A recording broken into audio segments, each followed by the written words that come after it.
রিজিক বৃদ্ধি ও ঋণ মুক্তির সুন্দর একটি দোয়া হচ্ছে এই।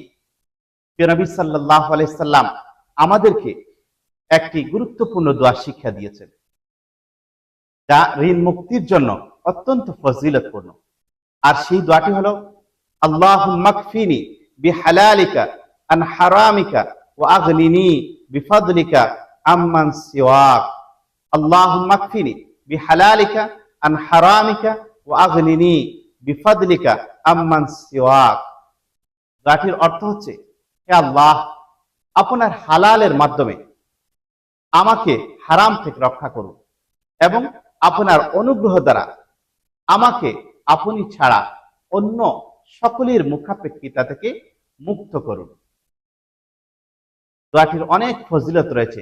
নবী সাল্লাল্লাহু আলাইহি ওয়াসাল্লাম বলেছেন, যদি কারো উপর পাহাড় সম ঋণ থাকে, আল্লাহ তাআলা এই দোয়ার বরকতে তা আদায়ের ব্যবস্থা করে দিবেন। আল্লাহ রাব্বুল আলামিন যেন আমাদের সকল ঋণগ্রস্তদের এই দোয়াটি বেশি বেশি করে পাঠ করার তৌফিক দান করেন। আমিন সুম্মা আমিন।